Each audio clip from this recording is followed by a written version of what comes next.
राजा भोज भारतीय इतिहास के उन महान सम्राटों में गिने जाते हैं जिनका नाम केवल युद्धों के कारण नहीं, बल्कि ज्ञान, धर्म, संस्कृति, शिक्षा, स्थापत्य, विज्ञान और लोक कल्याण के कारण आज भी आदर से लिया जाता है।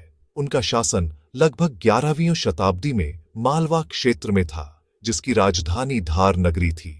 उन्हें केवल राजा नहीं, बल्कि विद्वान सम्राट कहा जाता है। भारत में आज भी कहावत प्रसिद्ध है, कहाँ राजा भोज, कहाँ गंगू तेली, जिसका अर्थ है महानता और सामान्यता के बीच का अंतर। राजा भोज ने अपने जीवन को केवल सत्ता तक सीमित नहीं रखा, बल्कि समाज को शिक्षित और संस्कारित करने का कार्य किया। राजा भोज संस्कृत, वेद, ज्योतिष, आयुर्वेद, वास्तुशास्त्र, काव्य, व्याकरण और युद्ध नीति के बड़े ज्ञाता थे। कहा जाता है कि उन्होंने 80 से अधिक ग्रंथों की रचना की या उनके संरक्षण में वे ग्रंथ लिखे गए। सम्रांगण सूत्रधार नामक ग्रंथ में वास्तुकला, नगर निर्माण और यंत्र विज्ञान का विस्तृत वर्णन मिलता है। उसमें उड़ने वाले यंत्रों और स्वचालित मशीनों जैसी कल्पनाओं का भी उल्लेख मिलता है, जिससे पता चलता है कि उस समय भारतीय चिंतन कितना उन्नत था। भोजशाला राजा भोज द्वारा स्थापित एक महान संस्कृत विद्यापीठ और मां सरस्वती का मंदिर है। यह मां वाग्देवी अर्थात ज्ञान और वाणी की देवी का पवित्र स्थान है। यहाँ विद्वान, कवि, आचार्य और विद्यार्थी दूर दूर से शिक्षा प्राप्त करने आते थे। भोजशाला केवल पूजा का स्थान नहीं था, बल्कि यह सनातन ज्ञान परंपरा का जीवंत विश्वविद्यालय था। आध्यात्मिक दृष्टि से भोजशाला का अर्थ केवल एक भवन नहीं है, यह उस विचार का प्रतीक है कि ज्ञान ही ईश्वर तक पहुंचने का मार्ग है।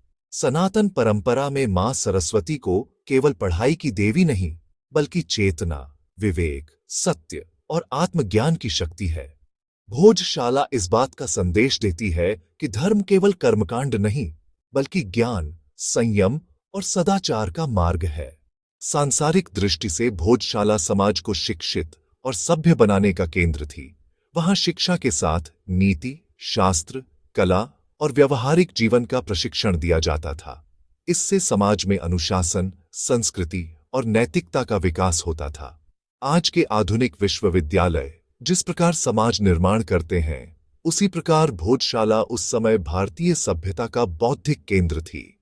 वैज्ञानिक दृष्टि से भोजशाला अत्यंत महत्वपूर्ण मानी जाती है। वहां ज्योतिष, गणित, आयुर्वेद, वास्तुशास्त्र और भाषा विज्ञान का अध्ययन होता था। राजा भोज ने जल प्रबंधन, नगर निर्माण और स्थापत्य पर विशेष कार्य किया।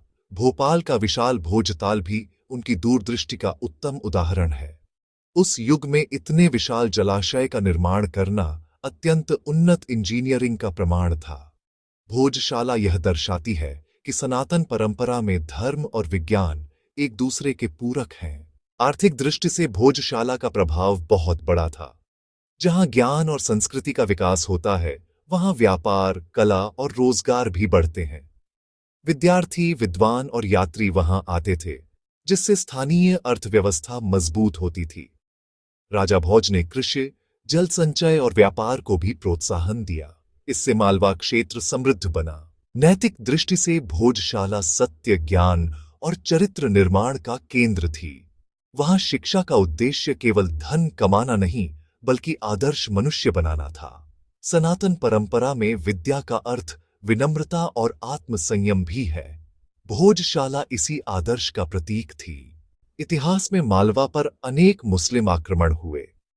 1305 ईस्वी के आसपास अलाउद्दीन खिलजी के सेनापति ने धार पर आक्रमण किया, जिसके दौरान भोजशाला को क्षति पहुंचाई गई और उसमें संरचनात्मक परिवर्तन करके उसके कुछ भागों का उपयोग मस्जिद के रूप में करने लगे। परंपरागत मान्यताओं एवं अनेक ऐतिहासिक वर्णनों के अनुसार उसी कालखंड में मां वाग्देवी की मूल प्रतिमा को भी खंडित किया। वाग्देवी प्रतिमा अत्यंत सुंदर और दुर्लभ मूर्ति मानी जाती थी। 19वीं शताब्दी में ब्रिटिश शासनकाल के दौरान अंग्रेज अधिकारी उसे भारत से इंग्लैंड ले गए। ये प्रतिमा वर्तमान में ब्रिटिश म्यूजियम में होने का उल्लेख अनेक स्रोतों में मिलता है। हिंदू लोग इसे भारतीय सांस्कृतिक धरोहर के अपहरण के रूप में देखते हैं और उसकी वापसी की मांग भी समय समय पर उठती रही है। भोजशाला का विवाद केवल भूमि का विवाद नहीं है, बल्कि यह भारतीय स्मृति, संस्कृति और पहचान से जुड़ा विषय है।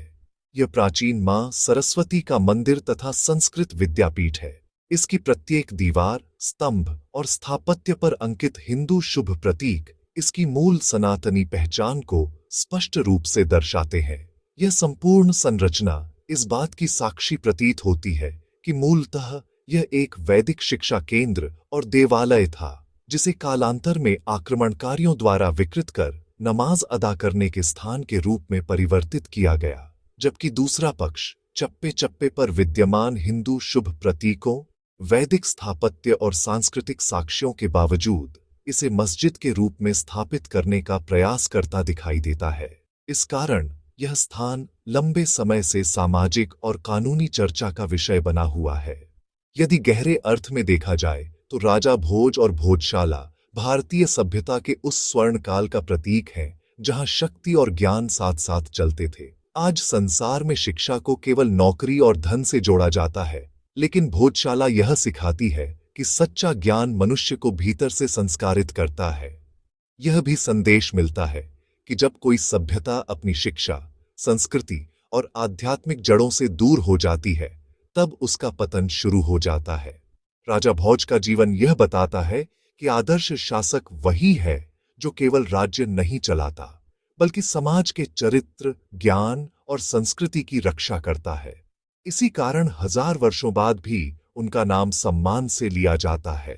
सनातन धर्म की समृद्ध परंपरा और अपार ज्ञान संपदा होने के बावजूद हम वसुधैव कुटुंबकम में विश्वास रखते हैं, सर्वे भवन्तु सुखिनः की कामना करते हैं। यही हमारे सनातन धर्म का गौरव है और यही हमारी महानता है। इसीलिए इसे सनातन कहा जाता, जो शाश्वत है, जो हमेशा से है और चिरंतन रहेगा। यह सृष्टि के वैज्ञानिक रहस्यों को गहराई से समझाने वाला शाश्वत और तर्कसंगत जीवन दर्शक है।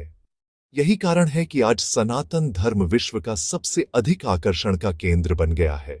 इसकी जीवनदायी वैज्ञानिक परंपराओं, उत्सवों और आध्यात्मिकता से प्रभावित होकर अनेकों ने इसे अपनाया है और निरंतर अपनाते जा रहे हैं। गर्व से कहो, हम हिंदू हैं। अपनी सनातनी परंपरा को जानो, समझो, अपनाओ। नमस्ते मित्रों, मैं सनातन धर्म की गहराई और उसकी वैज्ञानिक परंपरा पर छोटे छोटे वीडियो बनाती हूँ। अब मैं चाहती हूँ कि मुझे अगला विषय आप सुझाएं। अपने सुझाव भी कमेंट में जरूर लिखें। आपकी राय से ही मेरे अगले वीडियो और भी प्रेरणादायक बनेंगे।